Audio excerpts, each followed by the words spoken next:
how you can start to become a little more responsible and a little more financially literate.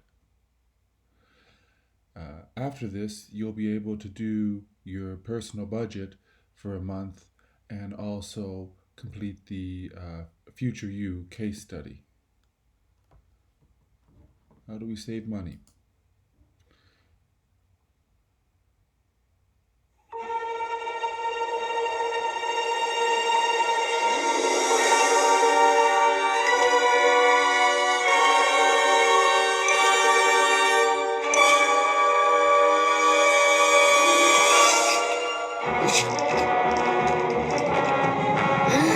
Are you little?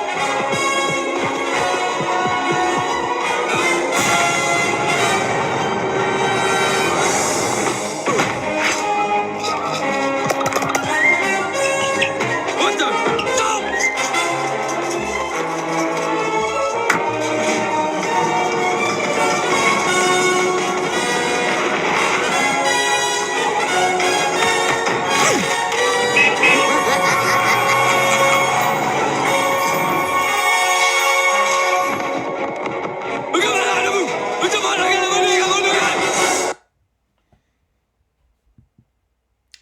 So we have Homer's change jar here, but it's really not the most sophisticated way to save. He could lose it, it could be stolen, and he's not going to benefit from compound interest. It's good that he's trying to save, but he could do it better. And just as a bit of a cautionary tale, if you don't take some of these financial literacy ideas seriously, you could run into trouble. Antoine Walker played for the Boston Celtics for a number of years, made over $100 million, but because of bad investments, because of not taking care and monitoring his finances, lost it all. Let's just begin for people that may not be familiar with your career and how it just, expanded into the world of professional sports in basketball. You were drafted into the NBA. Just take us up from who you are and how you got there. Well, I got drafted in 1996. I attended the University of Kentucky. And at 19 years old, I got drafted number 6 by the Celtics and began my journey into the NBA and was fortunate enough to play 13 years in the NBA, 3-time All-Star. Played majority of my years in Boston, which was 8, but won a championship in 2006 with Shaquille O'Neal and Dwayne Wade. So that's an unbelievable. You felt on top of the world, I bet. Oh yeah, I felt that like the world was was mine, is what you want to say. But it was great. I had a great career. I would never take it back. It was something that I enjoyed and will always remember the rest of my life. All right, so you get drafted. Do you remember the big check? Do you remember the first time you got a big check? Yeah, my first check, because you don't get paid till November. When you get drafted in June, then you don't get paid till November. So my first big check, I took it and purchased a home for my mom. Okay. So it was big. I was able to work out a negotiation with the team to be able to get a big lump sum of my money up front, which usually doesn't happen. But I was, the grace of God, I was able to do that, and I purchased my mom a home. Okay, so you buy your mother a home. And you also help out other family members, don't you? And now you have a lot of very new friends. Yeah, I'm the oldest of 6, so it's 4 boys, 2 girls. I have 2 daughters of my own. Congratulations. And then obviously, I got family and friends who I'm very close with that grew up with me. So I usually ran with about 8 to 9 guys that kind of grew up in the same neighborhood and things with me. So I actually wanted them to see the same lifestyle that I was enjoying. So what would be an example of something that you did at that younger age that you look back on now and say you just can't believe you spent the money doing that? I would say a lot of exotic cars, jewelry that I did. I had a car fetish when I was very young. I had 5 or 6 different cars, but I had the most expensive cars. When you're talking about Bentleys, Maybachs, Mercedes-Benz, so a lot of high-end things. So, and you can watch this in the slides.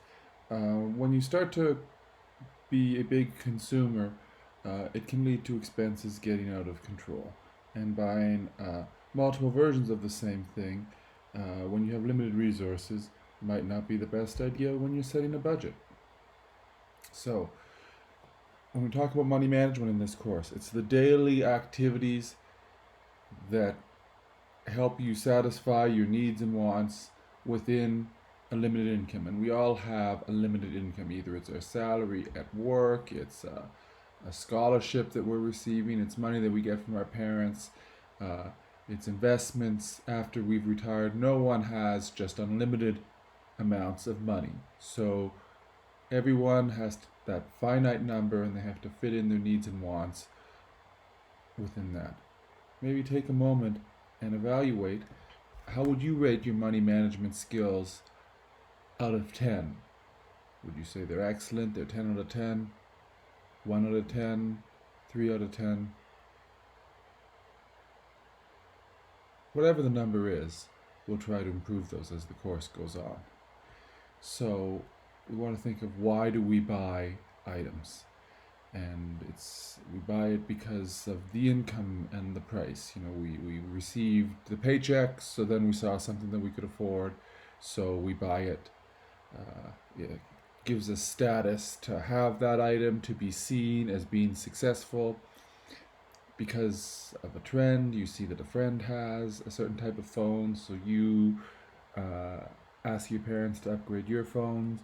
Customs and habits, that you go to the same place for lunch every day, or you may see a promotion, that an advertisement that inspires you to make a purchase. So here, you might have been on the TTC and then you see the H&M advertisement for denim, and that inspires you to go to H&M for your next clothing purchase. A good way to stay on budget is comparison shopping. Try to find different sources to get the product, maybe a website or in person, 2 different stores, and see what type of quality you can get, what the price is, which features there are. When you do comparison shopping, it probably means that you're avoiding impulse purchases, like grabbing something just because you see it by the checkout counter or because you're hungry. And showrooming is when someone goes to look at the detailed features of a product in person and then goes online to find the best, cheapest price. Another good thing you can do is when you keep your receipts in an organized file, so that you can, by the end of the month, say where the money has gone. And also, if you are shopping, try to schedule it around sales, or schedule it, combine your orders so that you get free shipping. Be smart about it. So savings goals can be helpful. Usually suggest you could be saving 10 to 20% of your income. You can be saving it towards retirement, home ownership, the down payment on a car, if you want to start a business, if you're going to be going to college or university, vacations, getting a new smartphone or a new laptop, special occasions, in case you need medical help, buying your clothing at the beginning of a school year, those kinds of major purchases. We all have savings goals. And just in emergencies, it's good to have about a week's or 2 weeks even, expenses just put aside. As you get to be older, you'd want to have a month or two. That way, if something comes up, you can manage an emergency without it being disastrous. And unfortunately, a lot of Americans and Canadians can't even pay for an emergency if it was occurred because they didn't save during the good times.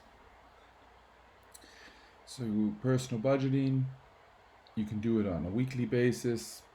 That's maybe a little bit excessive. You could do it monthly, you could do it annually. Sometimes people avoid budgeting because they believe it's too difficult, or they'll always be worried about how much they're spending. But actually, keeping track of it and just watching the numbers will consciously make you spend less. For example, if your goal was to, as a home, to use less energy, to be environmentally conscious. Having everyone in the house look at the energy consumption on a regular basis will just make everyone be mindful to use a little less, and it will help you reach that goal. You're not even doing anything drastic, just monitoring it.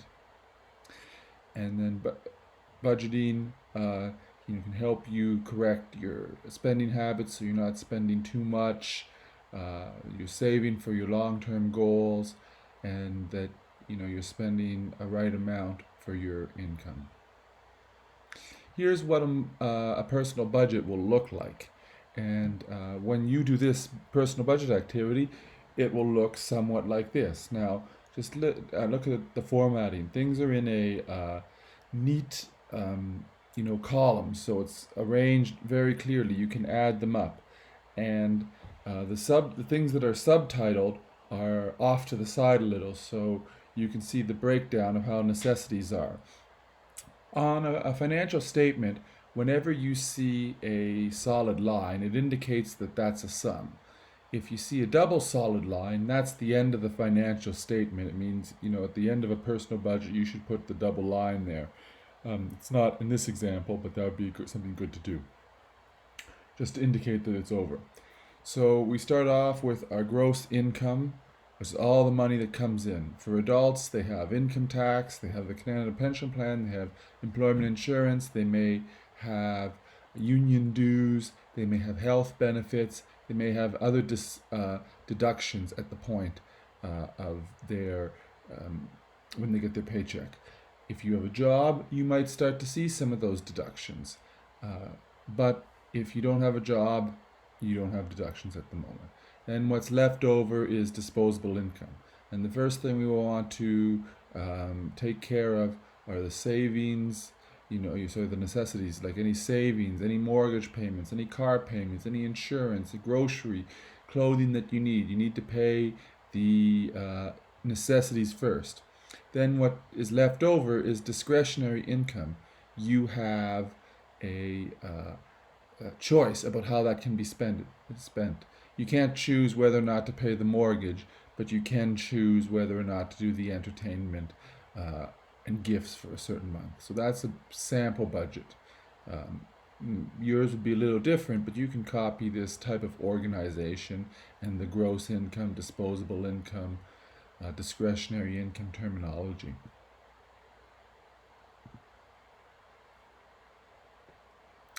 And sometimes when we have a savings goal, it can keep us focused. You might think, no, wait, I can go without that Coke can today because I'm saving towards my new phone, or I know that my family's going on vacation and I want something to have more spending money. So I think it's good to have both short-term and long-term goals. If it's only long-term, you might get bored.